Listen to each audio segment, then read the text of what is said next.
Hello friends, welcome to my channel English with Chhagan Arora. Friends, आज मैं आप लोगों के लिए हेनरी लुइस विवियन डेरोजियो की famous poem to India my native land इसकी समरी हिंदी में लेकर आया हूँ। इस पोइम की एक्सप्लेनेशन जो है बहुत ही शानदार पोइम है ये। इस पोइम का एक और नाम है my country in thy days of glory past. Henry Louis Vivian Derozio जो हैं वो यंग बंगाल मूवमेंट के फाउंडर माने जाते हैं। यंग बंगाल मूवमेंट ने देश की स्वतंत्रता संग्राम में एक बहुत ही एक्टिव पार्ट निभाया था। इस पोएम के अंदर उन्होंने देश के प्रति अपने प्रेम को प्रदर्शित किया है। इस पोएम में वो बड़े दुखी हैं कि भारत जो है उसे अंग्रेजों ने अपना गुलाम बना लिया है और वो देश को आज़ाद करवाना चाहते हैं। जिस तरह से इनकी एक पोएम है हार्प ऑफ इंडिया, इस पोएम पर मैंने एक वीडियो बना रखा है। हार्प ऑफ इंडिया और to India my native land दोनों की जो थीम है वो सेम ही है। ये एक सोनेट है। सोनेट 14 लाइंस की पोएम होती है जिसकी फर्स्ट 8 लाइन को हम कहते हैं ऑक्टेव और लास्ट 6 लाइन को हम कहते हैं ससेट। पोएम की राइम स्कीम है A B A B A B C C D E F F. तो ऑक्टेव की स्टार्टिंग करते हुए कहते हैं माय कंट्री, मेरे देश। पोइट आहें भरता हुआ कहता मेरा देश यानी कि इंडिया। ये जो फ्रेज है माय कंट्री ये बताती है कि पोइट अपने देश के हालात देखकर कितना ज्यादा दुखी है।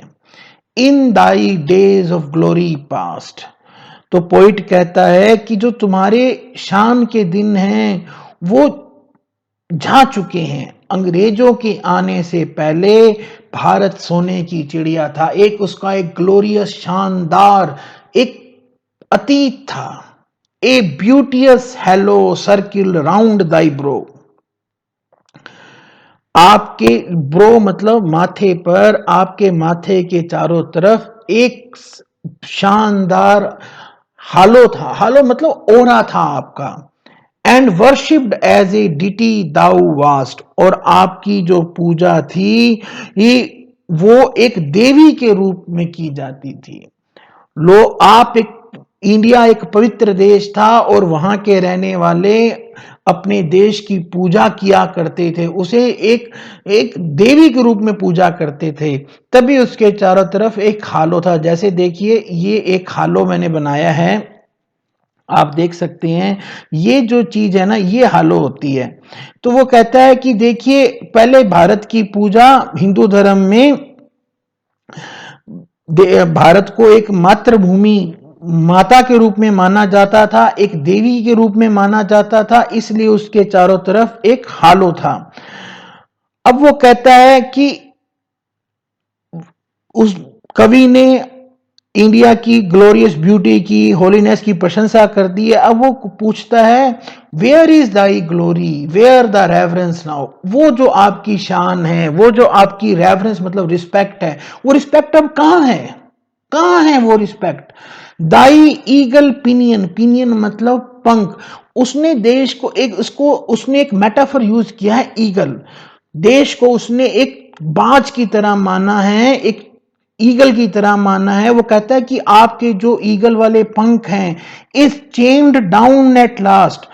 उन पंखों को वो कहता है कि आपके पंखों को ग्राउंड पर बांध दिया गया है। चेन्ड डाउन, डाउन मतलब ग्राउंड, ग्राउंड पर बांध दिया गया है। And grovelling in the lovely dust art thou. और अब वो कहता है कि ग्रोवलिंग मतलब क्रावलिंग, और अब वो जो पक्षी के पंख बंधे हुए हैं और वो क्रीप कर रहा है, वो क्राउल कर रहा है। लोली मतलब लो स्टेटस। वो कहता है कि देश अब गुलाम बन गया है, अब वो अपने हाई स्टेटस को खो चुका है। हवा में उड़ने की बजाय अब वो जमीन पर क्रावल कर रहा है, रेंग रहा है, गिरिया रहा है। दाई मिनिस्ट्रल्स, मिनिस्ट्रल्स मतलब पोइट्स। वो कहता है कि poets hath no wreath to weave for thee. उसके पास wrath मतलब फ्लोवर्स नहीं है, वो अब कवियों के पास कोई फ्लोवर्स मतलब यहाँ पे है उनके पास कोई पोइम्स नहीं है, उनके पास कोई सॉन्ग्स नहीं है, हैं जो कि वो अपने देश की प्रशंसा में उनको वो गा सकें। Save the sad story of thy misery, save मतलब है लेफ्ट। अब क्या बचा है, अब बची है आपके दुख दर्द की कहानियां।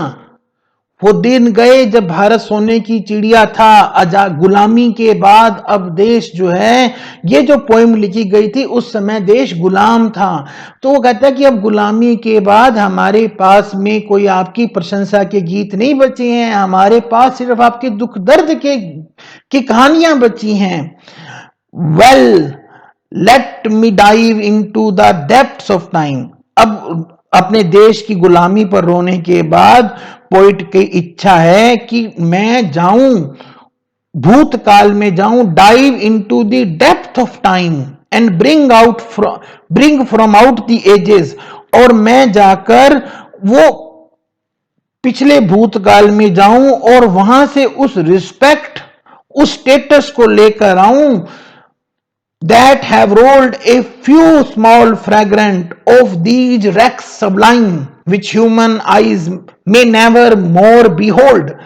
और वो कहता है कि मैं भूतकाल में जाऊं और वहां से उस ग्लोरियस पास्ट को लेकर आऊं, वो रिस्पेक्ट, वो स्टेटस लेकर आऊं जो कि कुछ छोटे छोटे फ्रेगमेंट्स, टुकड़ों में टूट गया है, और वो इतने ज्यादा बारीक टुकड़े हैं जिन्हें ह्यूमन आइज, इंसानी आंखें देख ही नहीं सकती हैं।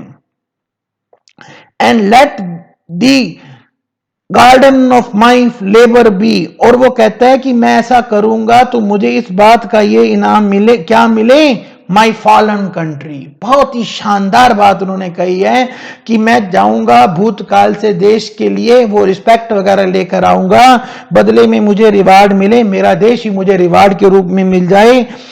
One kind wish for the. इस तरह से ये पोइम जो है वो एक होप में एंड होती है कि इंडिया का एक बेटर फ्यूचर होगा, और इंडिया का बेटर फ्यूचर है, we are the best country in the world. I hope friends ये वीडियो आपको एग्जाम में हेल्पफुल होगा। वंदे मातरम, भारत माता की जय।